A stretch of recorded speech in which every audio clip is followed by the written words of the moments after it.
I'm Tony Altieri, and that is Riku Mukherjee, and welcome in. This is DFS Jags 2022 WGC Match Play from Austin, CC. It's a unique event, Rick. It's one that's kind of tricky to play from a DFS perspective. It makes betting a little bit different, but I guess there's a couple key things that you need to know. But before we jump into this week, we should mention, dude, we hit a winner last week, right? Burnsy at 22, 25, 28. We hit him last week.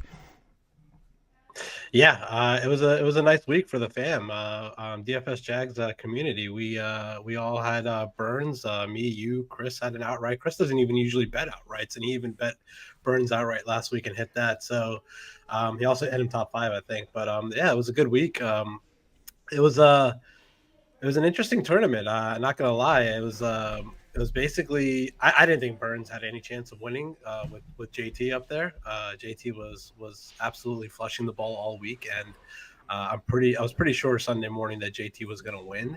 And then when it came down to a playoff, I actually put a little bit of money in on Davis Riley as a little bit of a hedge, just to, kind of break even on my outrights for the week, and it took away a little bit for my Burns loss. But it was a gamble that I was willing to take, especially when it got down to heads up basically between Riley and Burns. So I put a little bit on Riley at that point, and I took a little bit of a loss there, but overall it was a nice profitable week. Yeah, for me, I felt really good having Burns down the stretch, obviously. Riley played great the entire tournament, especially over the course of the weekend.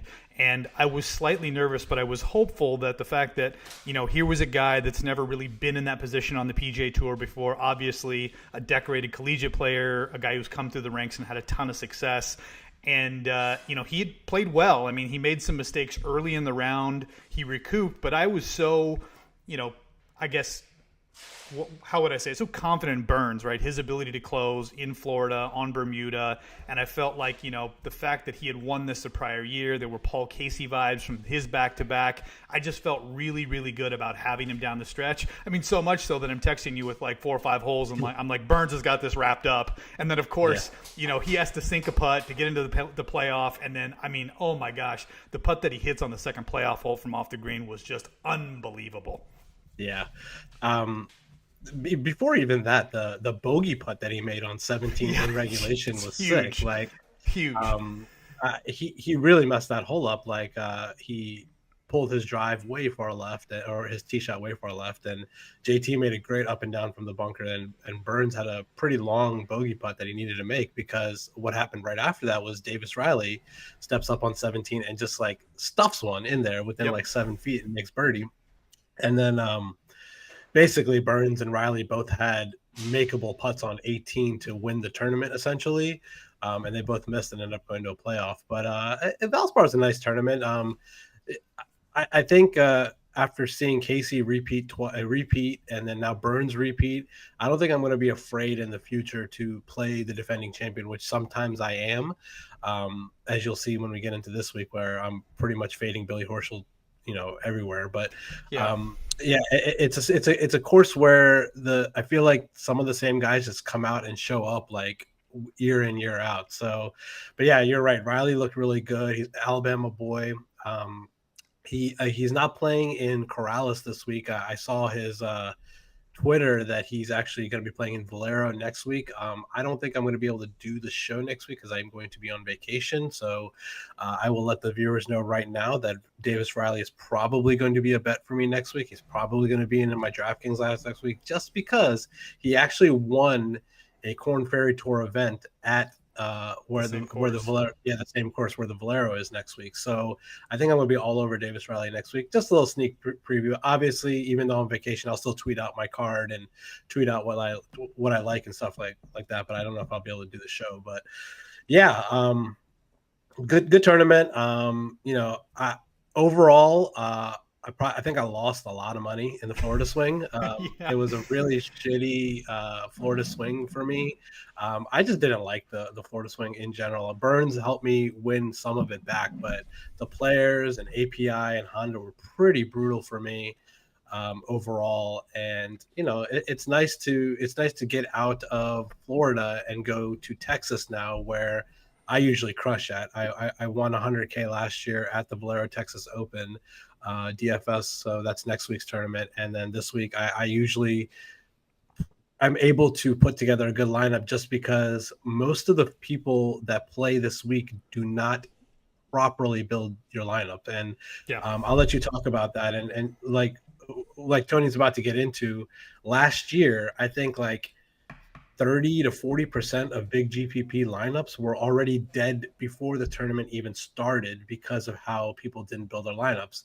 And you need to build your lineups in an optimal way. And I'll let Tony explain that right now. Yeah, I think the big thing, and I'll go ahead and bring up the bracket before we get into the course preview.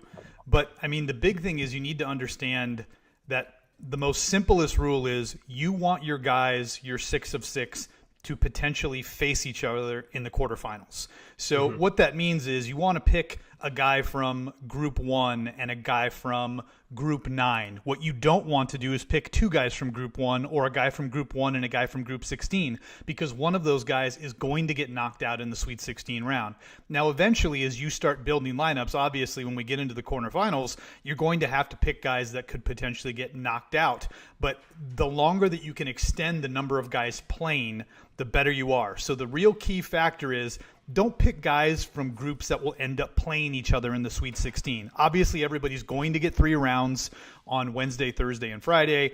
But then the last thing you want to do is like from quadrant 2, the upper right-hand quadrant, you don't want, Sergio Garcia playing Brian Harmon in the Sweet 16 and having both of those guys in your lineups and then losing a guy that could potentially move on to the quarterfinals. So as long as you keep that strategy in mind while you're building things out, then you end up giving yourself the maximal opportunity to be able to get 6 of 6 guys as far down into it. Now, obviously, if your guy doesn't get out of the group stage or whatever, then it doesn't matter. And there are guys doing like stacks that way, right? So there's some really, really tight groups where it's very difficult to identify who is the favorite in that group. And people are stacking those groups and just saying, hey, I'm going to roll with 5 of 6 or 4 of 6, because eventually people will only have 2 to 4 guys playing when it gets right down to it. Yeah, I'll continue on that a little bit. Basically, what Tony's saying, like in a nutshell, is you're going to build a DraftKings. We're just talking about DraftKings here. We're not talking about betting or anything like that. For DraftKings purposes only, you're going to build a 6-man lineup like you do every week. And basically, you want your 6 guys to not face each other until the Elite 8 round. If you guys are familiar with basketball brackets or whatever, the Elite 8 round is basically the quarterfinals. Because there's no this in DraftKings, there's no finishing position points this week, nothing like that. You want to have guys that are going to be playing the most holes possible, because DraftKings scoring this week is based upon holes won, holes lost, matches won, stuff like that. So to continue on that a little bit, the way I like to build my lineup is to have 3 guys from the left side and 3 guys from the right side. Yep. So that you have 6 in the Elite 8 and then 4 in the Final 4, and then potentially the guys in the championship. But that's how most people who build the optimal lineups build. So even if you want to change it up a little bit and go like 4 guys on one side and 2 guys on the other side, where they still have a chance of hitting your Final 4, then you can. That's a little bit a way to be different and still be optimal at the same time. That's a little bit harder because on one side of the bracket, you only have 2 outs. Basically, you only have 2 guys that you're rooting for, while you have 4 guys on the other side. So I like to, change it up a little bit, go 3 and 3 on both sides. But I think that's the more popular way to build nowadays. But yeah, make sure you do that, because you want to try to get 6 out of your the 8 into the Elite 8, and then you want to try to get the Final 4 in your lineup. After the Final 4, it doesn't really matter, because it doesn't matter who wins the tournament for you, because there's a 3rd place match, and those 3rd place match you also get points for depending on the holes played and stuff like that. So make sure you build your lineups out like that. It's pretty important. It's a very, very good week to go different, because there's so much volatility in this tournament. I think last year there was only like 2 number 1 seeds in the pods that actually advanced to the Sweet 16. And then I was reading some stuff on Twitter, and the way people, even with the people that build their lineups optimally last year, I think the most that someone ever got last year was 3 into the Elite 8, like 3 or 4 or at most. So that's how difficult this tournament is, because there's so much volatility. So take your leverage, take the guys who you think are popular. Obviously, we'll get into it in a minute, but Xander is going to be super popular this week. it's not a bad idea to fade Xander or take like Finau in his group who's going to be like super low owned, because anything can happen in match play, and Finau can easily win that group instead of Xander. So take your stands and leave some money on the table if you want to be different. Yeah, for in terms of the show, what we're going to cover, we're just going to go bracket by bracket and pick our guys, which guys we like advancing from each one of the groups. But obviously, when you're talking about DraftKings, and as example here, and I'll just pull up the bracket again, you may really like Daniel Berger and Patrick Cantlay, but you don't want to select both of those guys coming out of that lower left tier, because what ends up happening is they end up playing in the Sweet 16, and then one of those guys is done for the tournament. You miss all those extra rounds that Rick was making reference to. So as difficult as it is, you're much better positioned to pick a guy like, Scotty Scheffler or Billy Horschel out of the group just above them, and then pick either Patrick Cantlay or Daniel Berger, so that way your two guys will not face each other until the Elite Eight or quarterfinal round. So, I think we've kind of beat this to death, Rick, but hopefully people understand when they're drawing their lineups and building things up. And we'll talk a little bit about, the bracket strength and into the different groups, and, where you may want to take some flyers on some guys because it is more balanced, and brackets where, like you mentioned, the group that Xander in, where he is the odds-on favorite, the best guy in there, where you're just going to have to potentially maybe even eat the chalk, pay up for a guy like him, and then dip down lower into another area, a guy like Kevin Na or a guy like Fitz in a bracket, and hope that they can get out in advance because you've used some of your salary on a guy like Xander or Rahm. So yeah.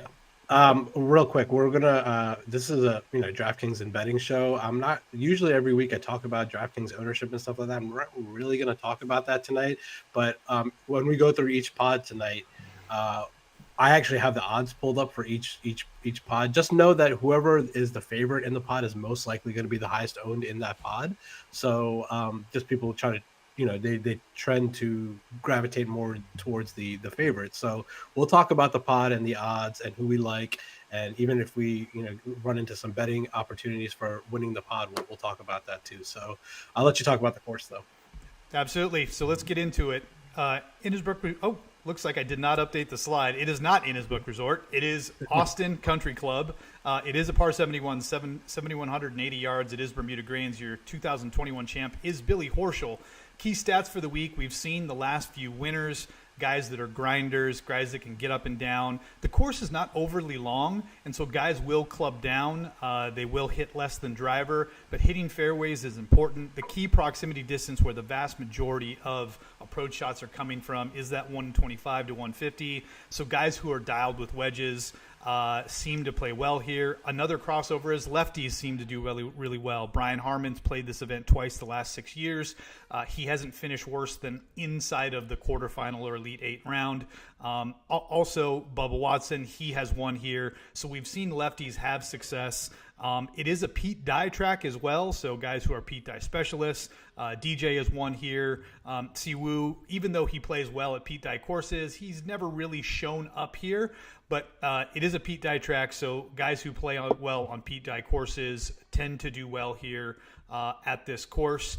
There really isn't a lot more than that. It's not super difficult. It's not going to be anything that's going to blow guys away. You're not going to have to hit unbelievable shots. The big thing is you just need to stay out of trouble. And in match play, par is a great score. Typically, birdies are better on these shorter courses, are really, really important. The reality is par is a great score. We don't see a lot of birdies in these head-to-head matches because it's a different strategy when you're playing match play. You're not trying to score super low. You just need to beat the guy on that hole that you're playing against. And so guys will tend to hit less than driver, be more conservative, hit to spots rather than going for things. So scoring in terms of birdies and those kinds of things will not be what it normally is or how it would typically play on this course.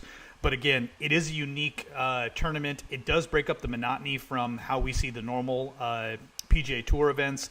And we do have the top 64 players in the world. Obviously, there are some guys that are not playing here this week, so we have some alternates. I think there are 5 alternates playing. But you've got basically the top 75 golfers in the world playing here. There is no cut.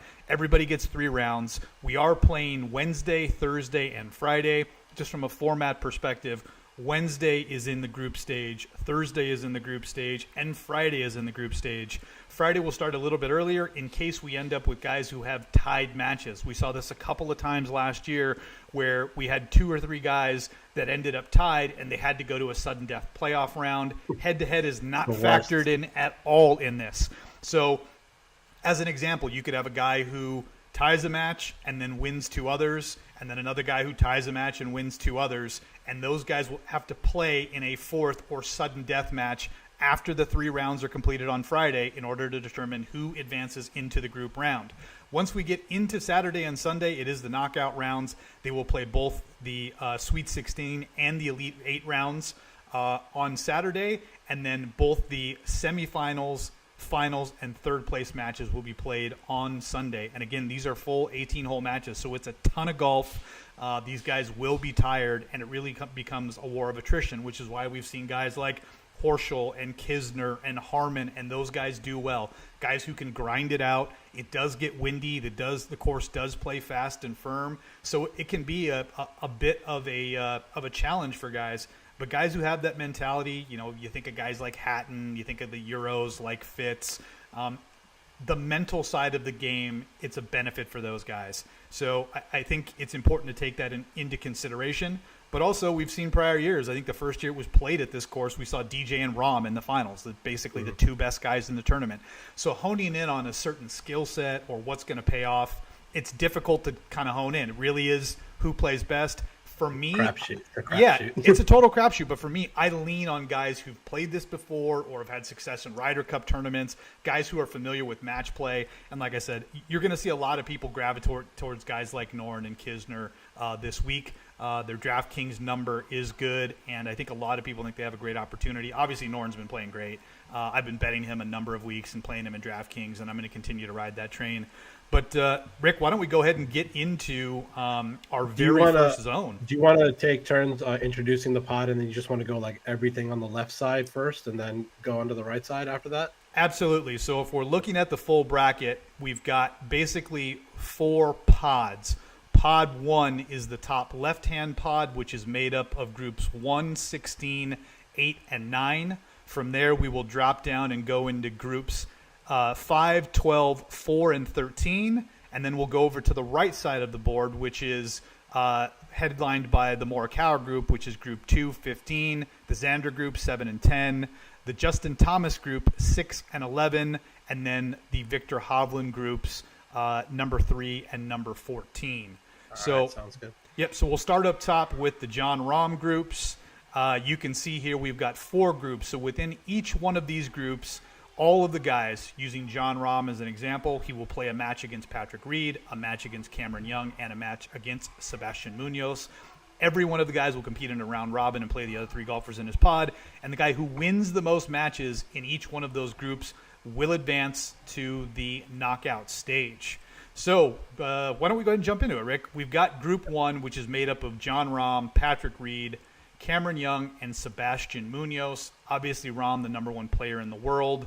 But in terms of how he's done in this tournament and his recent form, I think a lot of people maybe have some Rahm fatigue for the first time. But who do you like in the first group there, Group 1, the Rahm group? I like Rahm.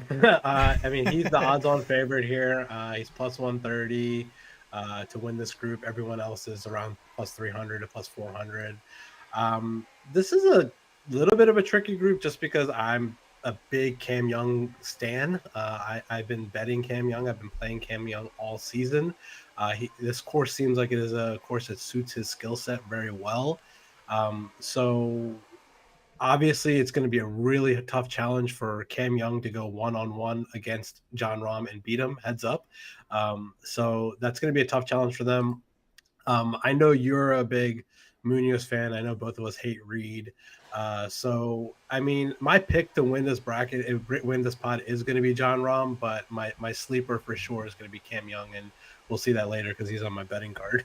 Yeah, I like Cam Young a lot. He seems to be the dark horse for a lot of people. The unknown is he's never competed in this format. Obviously, if he's played college golf and played tournaments, that he's played match play before, but we've never seen him in this format on this stage in the WGC. For me, I think I'm probably taking Rahm in terms of like bracket construction. I like the Cam Young bet just as a flyer, potential. I love him as a top 4 to potentially sneak in there. But I think you and I are both kind of maybe thinking Rahm is the guy from bracket construction to advance here. So if we drop down into the next group right behind them, which will be playing the winner of Group 1, this is Group 16, which is headlined by Koepka, Lowry, Varner, and of course the dark horse from last year, EVR. It seems like everybody's taking Lowry from this group. Koepka's a big unknown. We don't know which version of him is going to show up. I don't think a lot of people will be playing Varner this week. Again, a newbie to this. I feel like it really comes down to Lowry and EVR. Because of DraftKings, I think I'm going to take a flyer on EVR out of this group if I was to do it. But I totally understand why somebody would select Lowry. He's playing great. He's shown that he plays well in match play formats. He's a Ryder Cup guy. So I could see why so many people are gravitating to him. But for me, I'm taking the flyer on EVR out of this group. Yeah, the trendy picks this week out of this pod are definitely EVR and Shane Lowry, just because of how well Shane Lowry's been playing recently. EVR played well here last year, and he played really well at the Players a couple weeks ago. I'm going to roll with Brooks. I think I've been seeing some good stuff out of Brooks recently. I think he's been hitting the ball a little better. I think he's trending the right way. I did some reevaluating of his stats the last few times out, and I feel like he's getting a little bit better as we get closer and closer to Augusta, which is obviously what he's trying to gear up for. I don't think he's playing in Valero next week, so this is his last tune-up event before the Masters. Just to fair a little bit of warning about Brooks, if he goes out tomorrow and loses his first match, and he's losing in the second match, he's probably down and out. He's probably just going to give up at that point. He just probably doesn't care at that point. But I don't think that's going to be the case for him here. I think this is a big boy event. I think this is a good chance to win some money for him. He likes money, so I'm going to roll with Brooks in this pot. Yeah, it's not a bad pick, and I think when you talk about top end talent versus ownership, especially from a DraftKings perspective, a lot of people are going to be fading Brooks for the potential that you talked about. If he doesn't go out and play well in the first group and he loses that first match, he could just pack it in, right? There's not a lot more for him there to fight for. With that all being said, we saw how well he played during the Ryder Cup. He's also a guy that likes to play big on big stages. And, other than the Ryder Cup, this is probably the biggest match play tournament. Obviously, we've got President's Cup coming up, but, you've got the best 64 golfers in the world playing in this tournament. So, Brooks, I think it's a nice sneaky pick, and it's not that sneaky based on his talent. So that sets up for, in that quadrant, we have, for me, a Rahm EVR matchup in the Sweet 16, and for you, a Rahm Brooks matchup in the Sweet 16. Dropping down into the next group, it's headlined by Dustin Johnson, previous winner. We've got everybody's favorite pick out of this quadrant, Max Homa. Sneaky Mackenzie Hughes, who has played well in this format. And then, of course, Matthew Wolff, who we have no idea what his game, the state of it is at this point in time. DJ's the odds-on favorite here. He's plus 160. Next favorite's going to be Max Homa. I hate to be the guy, the chalk monster here, but DJ just seems like he's going to win this group. He's been hitting the ball well recently. I know you like Max Homa. I'll let you tell the people why you like Max Homa. But if anyone was going to win this group and just get lucky, it's probably going to be Mac Hughes. He did win his pod last year. Yep. It's just one of those situations where just gets a hot putter and he can easily, dominate you in a match play format just because he just makes putts out of nowhere. And Matthew Wolff, he's no way. I'm not playing Matthew Wolff. He sucks. I think he's just in a lost state in his game right now. So for me, it's DJ or Mac Hughes. But I'm gonna lean towards DJ. I'm gonna go ahead and just officially make my pick as DJ for this pod, and I'll let you tell the people why you like Max Homa. Yeah, I love Homa here, especially from a DraftKings perspective. You're getting a ton of basically salary leverage. I understand that he's super popular from an ownership perspective, but I think the fact that you're getting a massive discount, and I don't really see a huge difference in terms of how they have been playing as of late. Don't get me wrong, I get the long-term form. DJ's a Hall of Famer. He's won 20 times on tour. But, Max has been playing phenomenal, and I think I'm going to ride that form in this format, and I think he's a young competitor, man. He's one of those guys like Burns and a number of guys who are like right on the cusp of being that next phase of guy. And Homa's a guy that I've been on him since he got on the PJ Tour. He's one of my favorite players. So I'm gonna eat the chalk in this one, and I'm gonna take Homa here. Just for all those reasons. If you drop down to the group that will be facing them, this is the one that everybody's like, what the hell do you do here, right? You've got DeChambeau, who's coming off of an injury. You've got Taylor Gooch, who seems to be the chalkiest guy out of this region. Lee Westwood and Richard Bland. Nobody's playing Richard Bland. Nobody's playing Westwood. Nobody's playing DeChambeau. Like, they're just, people are avoiding him. I'll be honest with you, Rick. For me, out of this quadrant, I'm taking Lee Westwood. I'm leaning on a guy who knows this format. He's a grinder, multiple Ryder Cups. He understands how to play match play probably better than anybody else in this quadrant just because of his experience. So I'm going to lean on that and the fact that I'm going to get a massive ownership discount potentially, from a DraftKings perspective. I love Westwood here. I think you've got to be a little bit sneaky, and obviously I've picked 3, non-favorites in 4 of the first pods. But I'm leaning Westwood in this group. Yeah, I like that pick. He has a Ryder Cup experience, like you said. I'm not going to go to Bryson here. I mean, it's obvious in his odds here that he's plus 200 to win this group, which means that he's a little bit lower of a higher of an odds than most of the number 1 seeds. So, I don't really know where his game's at right now, just because he's coming off of a long injury. And coming off of a long injury, so we don't really know where he's at. He's been withdrawing from a lot of tournaments recently, so I'm not really in on Bryson here. The chalk here is Taylor Gooch, because he's clearly the best player probably in this pod.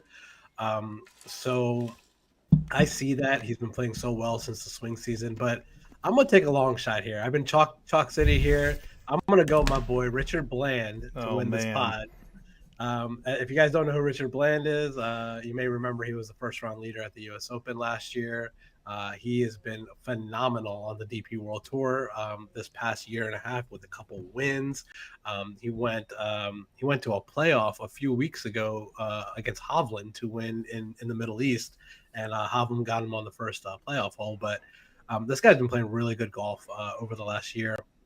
And in such a volatile tournament, in such a volatile group, I think I'm just going to take the long shot here and roll with Richard Bland to win this group. Yeah, it's not a bad strategy. We talked about it. This group is probably the most up in the air in terms of who people are picking and who people are fading. And again, if you don't have anybody advancing beyond the group stage from this, like they get to the next stage and they get knocked out, then really, your losses, you can be contrarian. You can pick a long shot, especially if you think like that Richard Bland's going to play DJ in the next round and get smoked, right? You just need him to get out of his group. So It's actually a great strategy and a great pick to take the long shots. Both you and I are doing that with Westwood and Bland out of this quadrant. So that knocks out the top left 4 groups. We're going to drop down into the lower left-hand groups, which are the Scheffler group, the Horschel group, the Cantlay group, and the Terrell Hatton group. So when we go down into that grouping, we'll start with the very first one, which is headlined by our boy Scottie Scheffler, 2-time winner. I mean, playing phenomenal. Finished second place here last year. Statistically rates out inside the top 10 in the field. I mean, he's just phenomenal. But, and the big but is, this is potentially the group of death. There's one on the other side, but this group, he got probably the most difficult draw, top to bottom, probably the best guys for this format. Matthew Fitzpatrick, a grinder, an amazing putter, beautiful short game. Tommy Fleetwood, who always plays well, even when he has been trash, he plays well in this event. And then, of course, the king of match play himself, Ian Poulter. So Scotty's got quite a lot of work to do to get out of this quadrant, even though he is probably the best player in the field to win this thing. He's got a tough draw. So who do you like in this group? I don't know, man. This group is so tough. It's 4 good golfers. Scotty Scheffler dominated John Rahm at the Ryder Cup 6 months ago, and now he has to take on three Brits here. So it's USA versus Britain in this group. I am going to go a little contrarian here. I love the guy. He's one of my favorite golfers on planet Earth. He's been actually playing pretty well the last few weeks.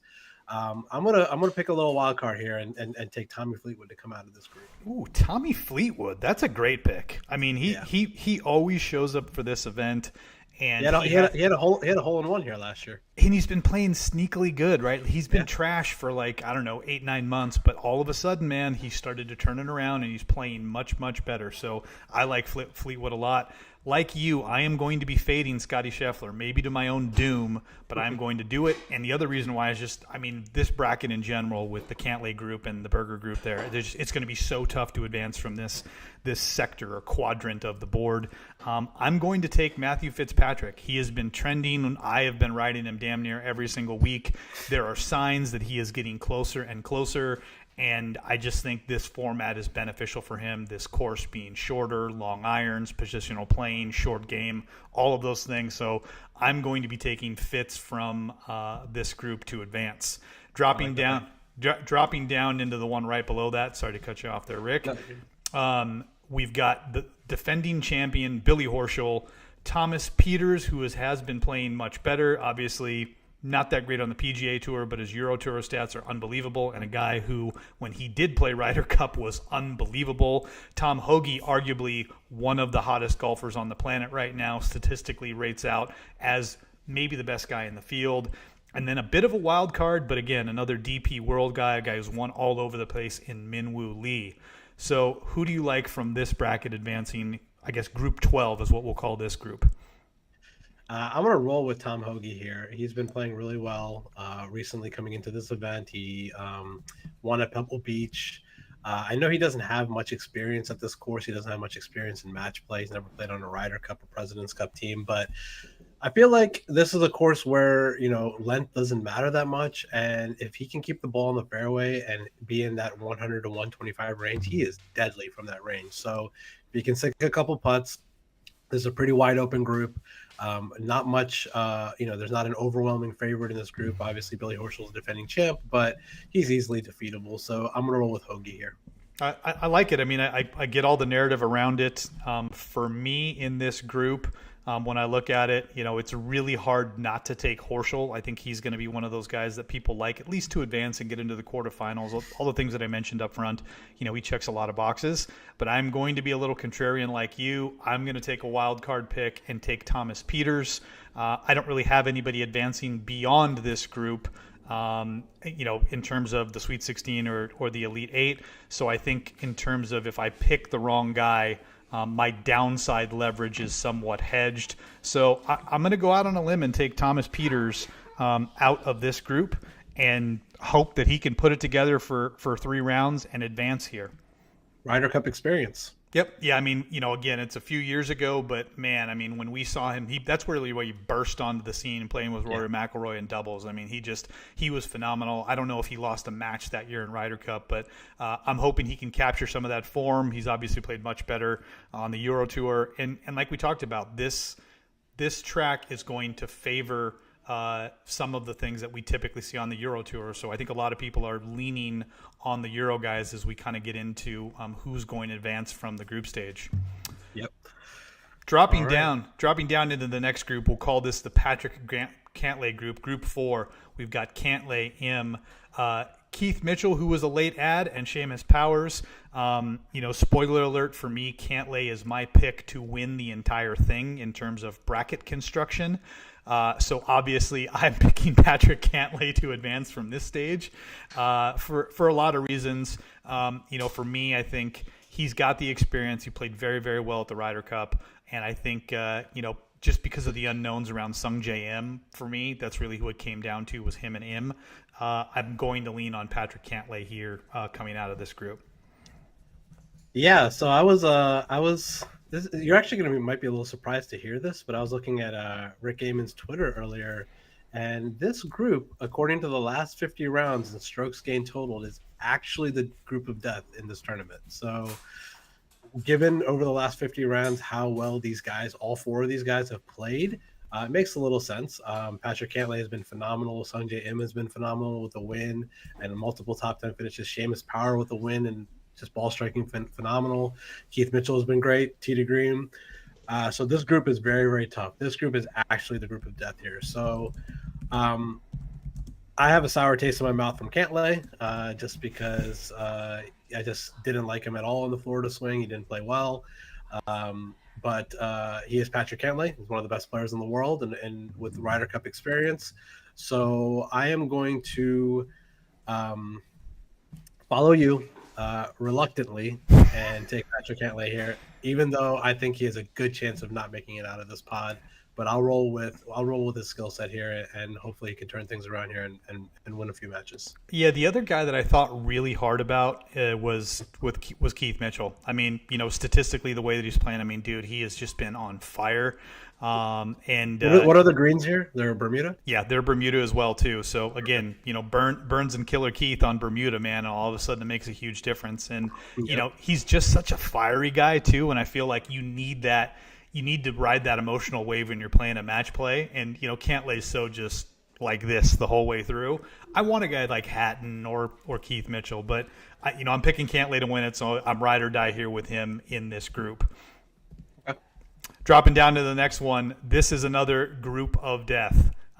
There's so many of them. I know. I mean, this one was so tough for me. This one, and we'll get into the other side, but the Louis group, this group was so hard for me to pick. But you've got Berger. Hatton is actually the favorite guy in terms of world golf rankings. But you've got Berger, Hatton, Bezaden Hout, who seems to be a sexy pick for a lot of people, and then Pete Dye specialist Siwoo Kim coming out of Group 13.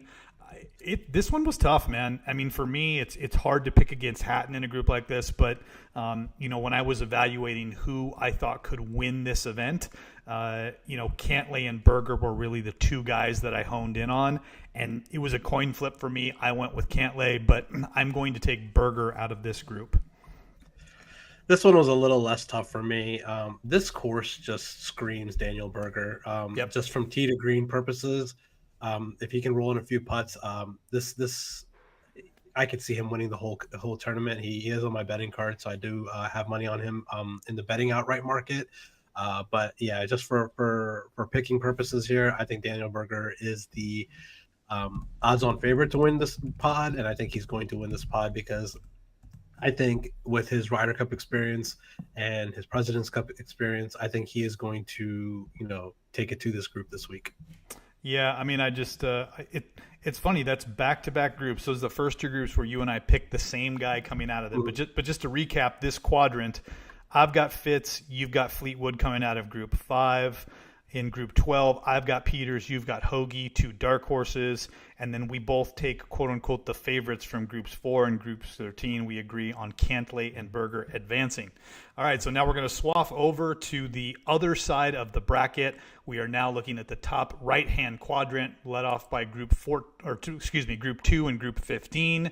Let's just go ahead and call these the Answers and Morikawa group.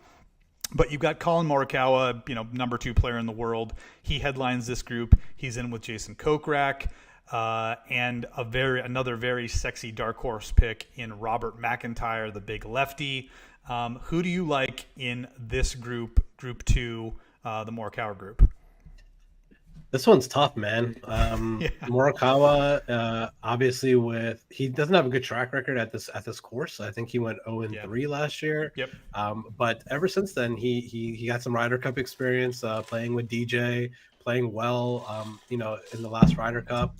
And then you have Kokrak, who I don't really know where his game's at. He's not been playing well recently.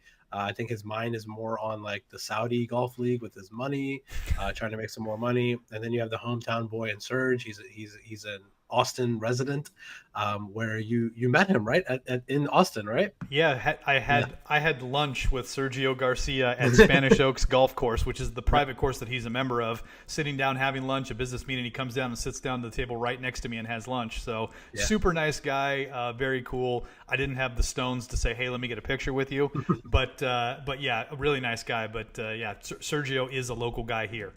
Yeah, so Serge is the hometown guy, and then Bobby Mack, left-handed player who won his pod last year. We saw him hit a phenomenal shot where he drove the green on 18 while DJ was like putting or something like that, like right in front of him. But that was pretty phenomenal last year. I'm gonna roll with Sergio in this pod. I think he has so much match play experience. He's not going to be the nice guy and give people 4-foot putts. He's going to make you putt that shit out.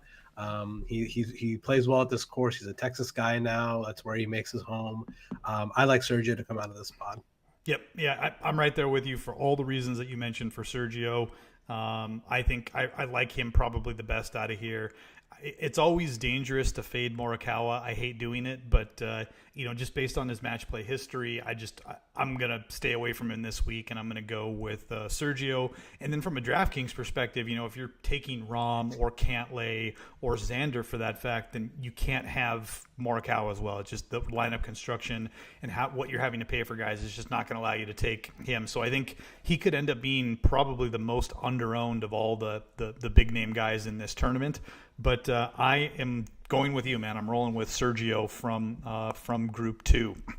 Dropping down into the next group, this one was another one that was extremely difficult for me to pick for a number of reasons. I'm an answer truther, but you've got answer Harmon, Webb Simpson, and Bubba Watson. Obviously, Webb Simpson's still a big question mark. He's probably going to be the most underowned guy from this group. Bubba, a former winner. Harmon, a lefty who plays very well at this tournament, at this course. And Abraham Answer, again, Pete Dye specialist, all the things that you need to do well. Answer does well. So you've really got three guys to choose from. This one was tough for me, and it was extremely tough because I can't stand the guy. I can't stand, like, you bet him occasionally, and Chris loves him, but I can't stand Harmon. But I'm going to be taking Brian Harmon from this group. Looking at his history, he has never not advanced from the group stage playing in this tournament. There's something about this course. He is a lefty, so I'm going with the narratives. I'm not buying into the stats. I'm going with the narratives. Brian Harmon out of this group, Group 15. Man, I was about to go into this whole spiel about how I love Harmon and you hate Harmon and you love Answer and I hate Answer, so this group is pretty much straightforward. Going to be you, Answer, and me, Harmon. But now you just threw me for a curveball and said you're taking Harmon. So that means I have to take Answer, right? Yeah, it has to be. Yeah, we're in Bizarro world, so you got to take Answer now. Nah, forget that. I'm taking Harmon. He's my boy. Frodo Baggins himself, left-handed player, dominates at this course. He plays so well every year. And not only that, he played lights out last week. This guy was tee to green phenomenal at Valspar last week. I think he finished like 5th or top 5 or top 6 or something like that. But I'm going to roll with Harmon here. I think it's a tough group for him. I'm not going to lie. Bubba's a challenging opponent. So is Answer. But I think Harmon's going to get the job done. The wild card here is Webb Simpson. We saw some flashes from him last week. This is his 3rd week playing in a row coming off of injury. We know how good Webb Simpson is on Bermuda tracks that are short. This is like screaming a Webb Simpson track. So if you are trying to be different, no one's going to play Webb Simpson this week, especially coming out of this pod with 3 strong opponents. Chance for you to get different on DraftKings is to play Webb Simpson, because I think he is live to win this pod if we see him play, normal Webb Simpson golf. Yeah, absolutely. I mean, we don't know, and it is a great leverage point for DraftKings if you have the stones to go with Webb Simpson. Dropping down into the next group, this was probably, I don't know if I want to say the easiest to pick, but it was the easiest one for me to just cross names off a list. This is the Group 7, which is headlined by Xander Schauffele, Tony Finau, who has been lost, Lucas Herbert, who I haven't seen for quite some time, and then Takumi Kanaya, who is a total wild card in terms of what to get and what to expect with how he will play. I don't need to belabor it. I'm taking Xander out of this group. It was really close for me in terms of winning the tournament, because for me, his path to victory seems much easier than guys from other regions. But I like Xander a lot out of this group. Yeah, this one's pretty clear cut and dry for me. So here's the situation. Xander, I looked at multiple ownership percentage, ownership projections, one and done projections. Xander's going to be the most owned player in DraftKings. He's going to be the most owned person in one and done. So if you have the stones to fade him, this is a tournament that you can choose volatility to do it, you should pick one of the other three guys. If you pick one of the other three guys, your lineup is going to be different regardless. I mean, not many people are playing the other three guys. I don't have the stones to do it. I think Xander is clear cut the best player in this pod. He has, tremendous. He's been playing well like recently, and he last week he played phenomenal. And I'm not going to count the players. He was in the bad draw that week, but before that, he's been playing great. So I'm going to roll with Xander here. That's my pick. But if you want to be different, this is your chance for a leverage spot because Xander's going to be superly high owned. So if you want to roll with one of the other guys, the unknown in Takumi Kanaya, he's great. He plays well on the Asian tour. You never know with him. Tony Finau's a lost man, but could he turn it around and make some birdies here? Sure. And Lucas Herbert, this is a windy track. Lucas Herbert plays well in the wind. But I'm going to roll with Xander as my pick. Very cool. Whoops, sorry. I think we had a little bit of a glitch there. That could be my fault. But yeah, so dropping down in the group right underneath them, this one, again, a very difficult group to pick. Paul Casey, Louis Oosthuizen, Alex Noren, and Corey Connors. Three of these guys, Casey, Louis, and Noren, have unbelievable track records here. All of the things they do well, all of the narratives that we talked about, you can check the boxes with these guys. Corey Connors is probably the one guy that is the left-footed shoe of the group. But, for me, in choosing this group, because it is so close, this is a place where I think you can drop down from a DFS perspective and get a little salary leverage. You're not going to get ownership leverage because the dude's super popular, but I love Noren this week. He's been playing great. He's been on my betting card, my DFS for weeks. He's paid off, especially from a DFS perspective, a number of weeks, and I love Noren potentially going all the way to the finals this week, or at least playing in the round of four, the final four group. So for me, it's Noren out of this group, but I mean, you could make a case for Casey or Usti, or you could go out on a limb and take Paul Casey. I mean, if you really think, or excuse me, Corey Connors, if you think he's got a chance. But for me, it's Noren. I will tell you this. If Noren gets out of this pod and then he beats Xander in the round of 16, he is going to win this event. I know. I'm just going to tell you that right now. If he gets past Xander somehow, that's going to be a tough matchup. Xander's going to be favored in that matchup, assuming they play each other. I think he's going to win the event. He's on both of our betting cards. He is one of the very few people that we overlapped on our betting cards. We did it last week with Burns. Let's do it again. Let's roll with Alex Noren to win at 50 to 55 odds this week to win this event and come out of this pod. Yeah, I mean, it's a big ask, but in terms of how he's played, his history of this event, I can see it. It's not a flyer. Just like you, I have bet him as well. I was able to get him at like 55 or 60, but we'll get into that when we get in the card. But I too love Noren out of this group. Guess what, dude? 4 for 4. All four groups, you and I picked the same four guys. Sergio, well, you threw Harmon. Me for a loop taking Harmon, so I don't know about that. That's weird. You know what, dude? I have heart palpitations because it goes against everything that is my brand, taking Brian Harmon. But I'm going to read the stats. And you know what? When he gets murdered in the group stage and gets ejected from this thing, I'll be reaffirmed for why I hate him so much. There you go. So dropping down into the lower right-hand quadrant, this is groups 6, 11, 3, and 14. They are headlined by Justin Thomas, Jordan Spieth, Victor Hovland, and Joaquin Neiman in the final group. So we might as well get to it. Group 6, you've got probably 2 real guys. You can cross Luke List off. No one's going to be playing him. He's far and away probably the worst guy from this zone. So for most people, it's really coming down to Justin Thomas and Kisner. Who do you like out of here? I'm torn, man. I really don't know. It's a big open check mark for me right now. Yeah, I'm a little torn in this group too, man. I actually like Leishman too, to be completely honest with you. 100%. You're right. 100%. I'm going to cross off List here and then just kind of close my eyes and pick here. Justin Thomas has been hitting the ball better than anyone on planet Earth the last month. His tee degree, I just go back to that round he played on Saturday at the Players, his second round overall, where he shot 3 under or 4 under bogey-free golf in that 40-mile-per-hour wind. just phenomenal. His ball striking has been insane. I am like literally still in shock that he did not win win the Valspar last week. He's trending. I mean, he's trending towards a Masters win, right? Like he's going to win the Masters, I think. Either him or Vic are my picks to win the Masters. So is he going to do it this week and win the Masters? Maybe. I don't know. But I don't know. Kisner is a bulldog, man. In match play, it's tough to fade such a good player in match play. But just with how great Justin Thomas is playing, I'm going to roll with Justin Thomas out of this pod. Man, I mean, I so badly want to take Kisner, but I feel like he's going to be so stupidly chalky. And this, I could see.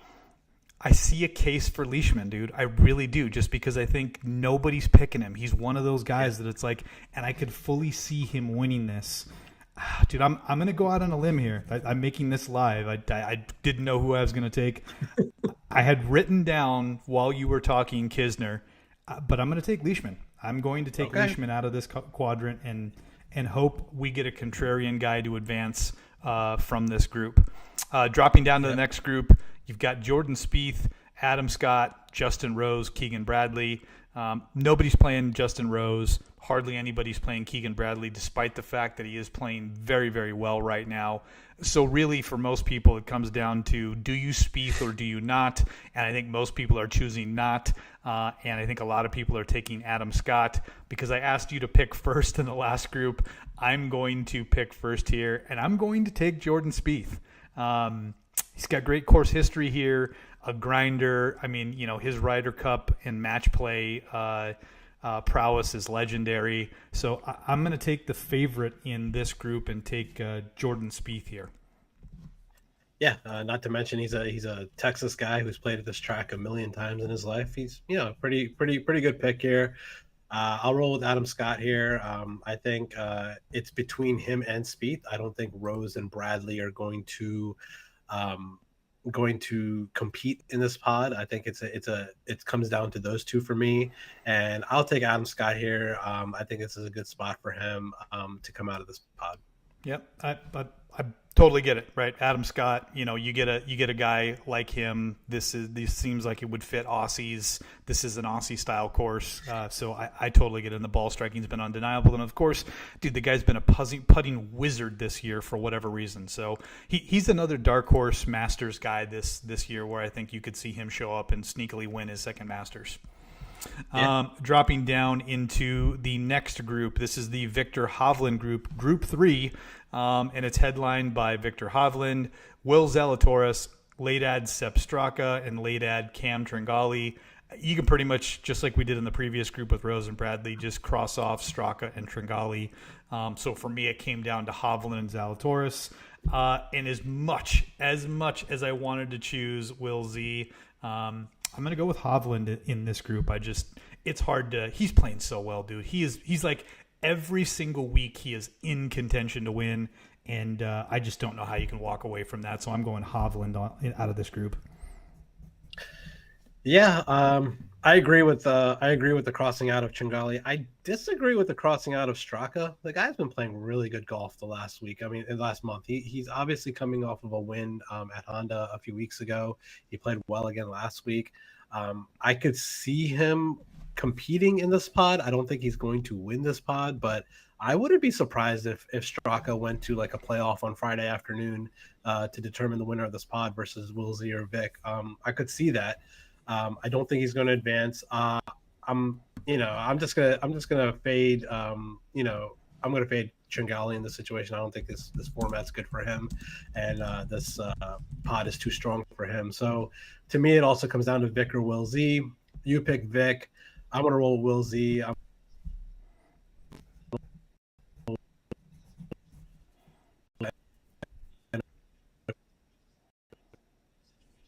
A situation where there's a chance that he's playing such a nice guy in Vic that Vic might give him a 4-foot putt every once in a while. You never know.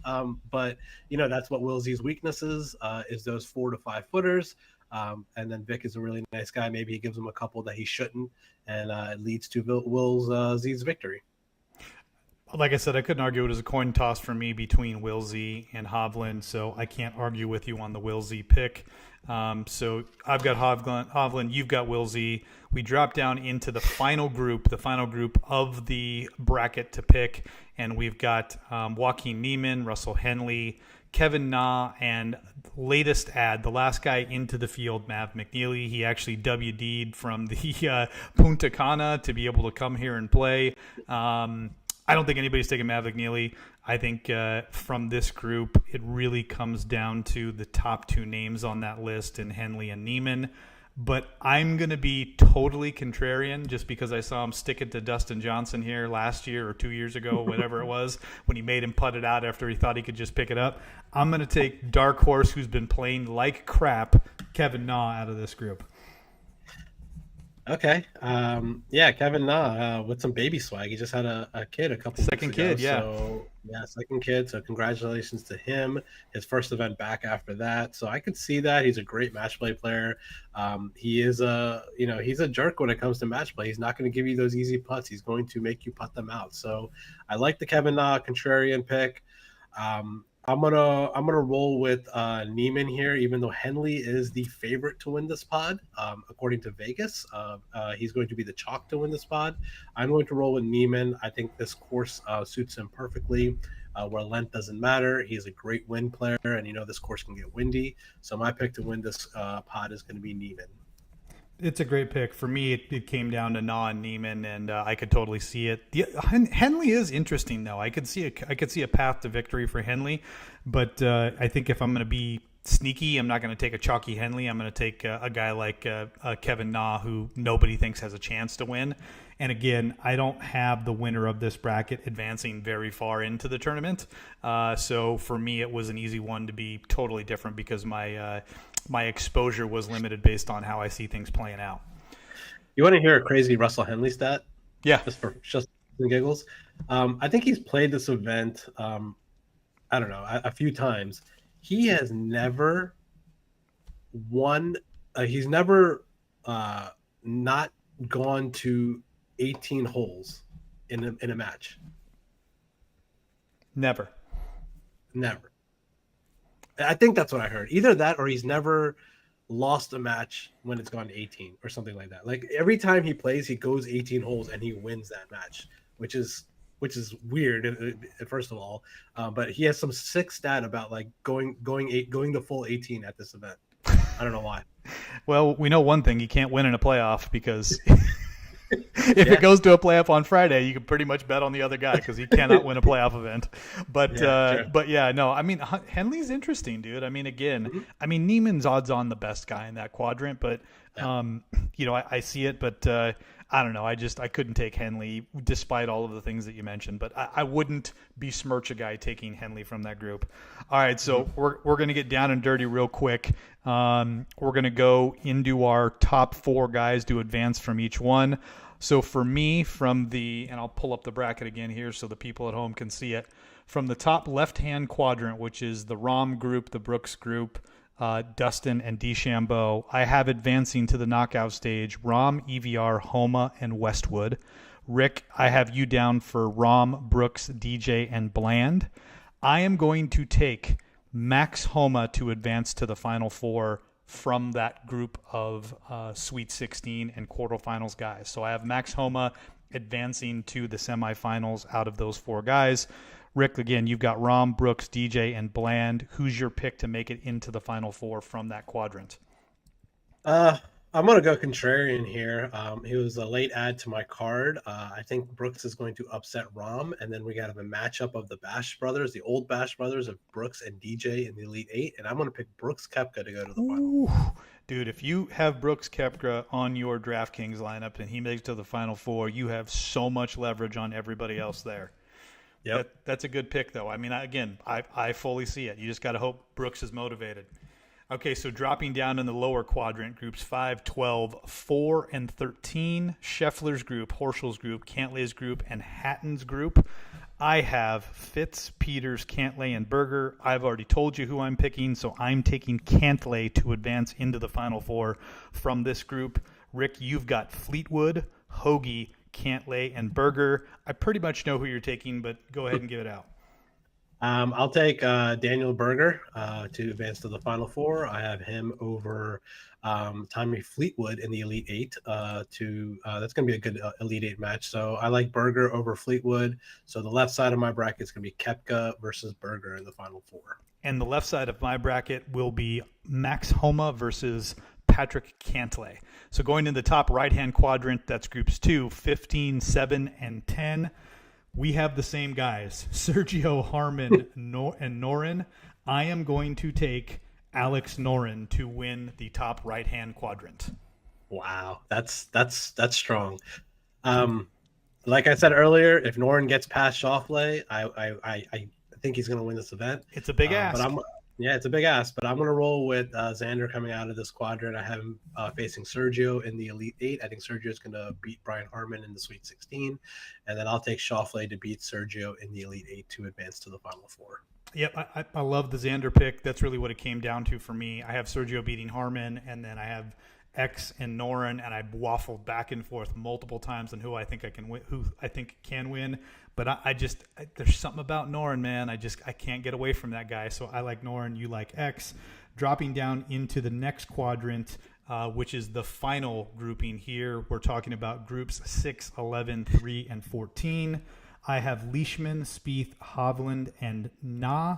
You have JT, Scott, Will Z, and Neiman. I will be taking, oh man, this is tough. I will be taking Mark Leishman, total flyer, to win that quadrant. Leishman, Spieth, Hovland, Na. I'm taking Mark Leishman. Again, Rick, you've got JT, Scott, Will Z, and Neiman. A much tougher group to advance from than my group, but who are you taking for your 4 from the lower quadrant? I'm going to take Joaquin Neiman to upset Justin Thomas in the Elite Eight.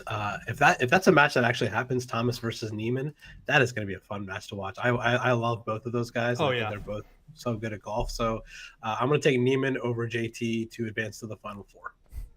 So in the final 4 matchups on either side of the board, on the left side for me, it's Homa versus Cantlay. I already told you who I think's winning. I'm taking Patrick Cantlay in that semifinal to advance to the finals.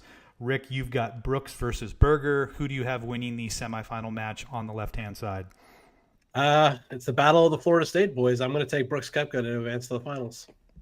Brooks Koepka advancing to the finals. I've got Cantlay. You've got Brooks. In the right-hand side of the bracket, I've got Noren and Leishman. You have X and Neiman. And I am taking Alex Noren to advance to the finals to take on Patrick Cantlay in the finals in match play. X or Neiman for you? I'll roll with X to go to the finals here. I think if he matches up against Neiman, it's a good matchup for him. I think he can easily win that, just like he did in the President's Cup. So that brings us to the third place matches. I have Leishman and Homa. I am going to take Max Homa. You have Daniel Berger against Joaquin Neiman. Who do you have coming in third place? I'll take Neiman in the third place match, which is probably the most boring match to ever watch on TV, to be completely honest with you, because we never see much of it, and it's just whatever. No one cares about it because everyone's watching the final. But if that is the matchup, Neiman versus Berger, that's some must-watch TV, so I think we should watch it. It's fire in that matchup. Yeah, I'll take Neiman to win that match and finish in third. So Neiman coming in third place. I have Max Homa coming in third place. And then, of course, we have the finals. You've got Brooks and X. I've got Cantlay and Noren. I've already put it out there for the people. I am taking Patrick Cantlay to win that event. I have it written down here as X as my winner, but I'm going to just throw a curveball here and just pick Brooks to win it. Dude, I love it. I love the play. I love Brooks. Brooks Koepka to win the match play, which is something that you would never think you would hear him winning in an event like that. Never in a million years, but those are the kind of events that Brooks wins, the ones that nobody thinks he has any business winning. So you've got Brooks, I've got Cantlay. I think we've got two good winners. It's crazy, the similarities and the differences in our picks from each one of the groups and in the quarters and semis and all of those things. But, pretty interesting. Pretty fun event to go through this and actually pick through. Probably more fun than it is to do DraftKings. But, again, I love it. And there's a number of bracket challenges out there that you can do. The PGA has one. There's some on Yahoo. So I would advise people, I realize we're starting here in 10 hours. But, I would say if you've got a chance, go fill out a couple brackets. It's a blast. Before we go, Rick. Do you like watching this event? I like watching rounds 1, 2, and 3. Saturday and Sunday are brutal, dude, because it's like watching a featured group on PGA Tour Live. It's like, there's a lot of talking and narrative and guys walking to balls and talking to their caddies, and it's not great TV.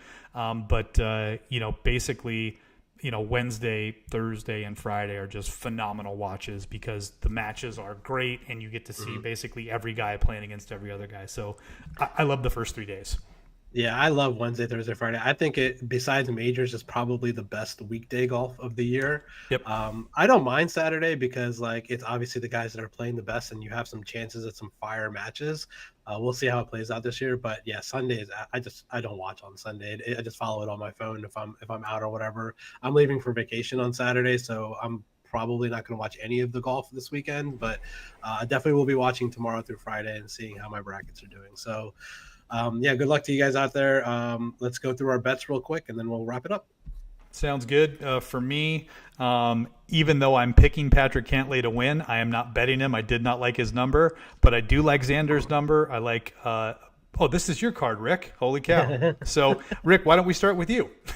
I was about to say, I thought you had Cantlay on your card, but okay. So my bets, my cards right here on the screen. I got Xander at 22, Berger at 28, Neiman at 35. I initially bet Gooch at 40, but I actually cashed that out. I put it out on Twitter, and I added Brooks instead at 30-1. So I got a number at 30. I dropped from 40 to 30 and took Brooks instead. So cancel Gooch off my card. So I got Xander, Berger, Neiman, Brooks. Then Adam Scott, Alex Noren at 50. And then our long shots here, Bobby Mack at 100-1, Cameron Young at 100-1, and Richard Bland at 200-1. I love it. And, when you're producing the show, trying to figure out what we're going to do and talking on the show, things get missed. I didn't load my card into to our deal tonight. So I'll just talk through who I'm picking. Well, I have your card if you want me to read it out. Oh, no, I've got it here. I've got it. I just didn't load it into our deal here to be able to post it. So I'll post it out on Twitter for everybody to see. But I've got Cantlay at 22-1. I'm taking Fitz, Homa, Noren, Answer, and Garcia. So even though I don't have Answer advancing from his pod or his group, I do have a bet on him. And then bombs, I've got Leishman and then Bobby Mack like you.